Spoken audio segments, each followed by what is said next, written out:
Is it GMO or gene editing?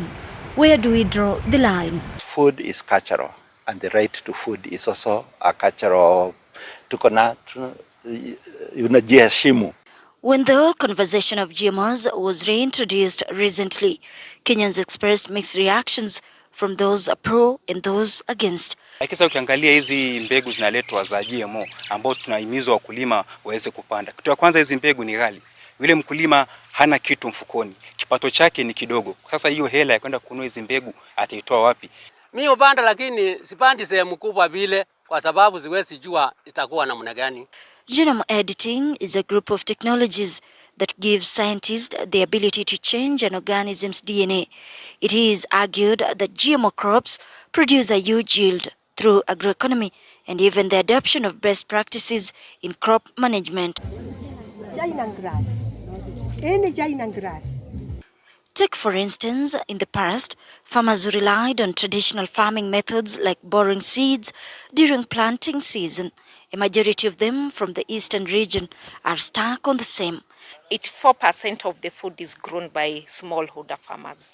Na kwa hivyo kuna yale madhara ambayo mkulima mdogo atapata. Hizi mbegu za GMO zitakuwa zinanunuliwa kwa kila msimu. Mkulima atakuwa ananunua mbegu kila msimu.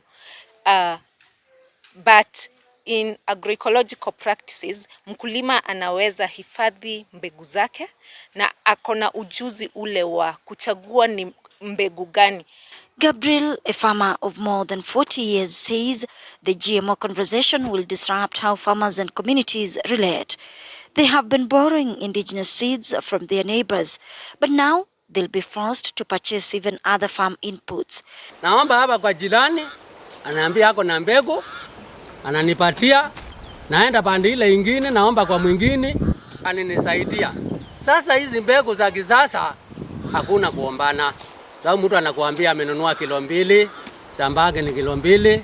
Sasa yeye hajui mambo ingine. These seeds are preserved traditionally, which according to Gabriel is economical.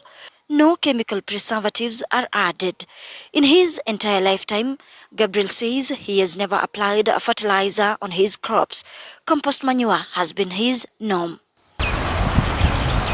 In Makueni County is another farmer, Makueni, who says that bee farming has posed a great challenge as some pesticides used in spraying crops have harmed bee farming. Hakuna nyuki, zimeenda kuwa chini. Sababu gani? Sababu ya utumiaji wa dawa. And with Kenyans having to battle with the hard economic times, farmers from these areas believe that GMOs will be expensive for smallholder farmers. Mary from Pelham says the argument around GMOs will harm smallholder farmers as Africa is yet to fully harness agrarian revolution. The cost of input is very high. Kwa mfano, bei ya zile madawa ambazo zinahitajika kutumiwa kwa kukuza GMO seed bado iko juu. Na wakulima hawa wadogo hawataweza kuwa wananunua mbegu, wananunua madawa na vile vile wananunua borea ya kukuza GMO. Daniel Maingi, a researcher, says Europe, the birthplace of these technologies, the opposition is centered around the many unknowns about the safety, health, environmental and socioeconomic implications of GM food and are slowly resorting to organic agriculture, which they intend to achieve by 2030.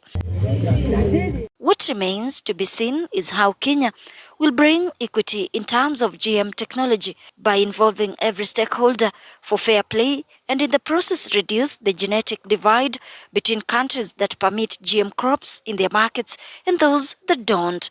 For K24 Evening Edition, I am Electin Odera.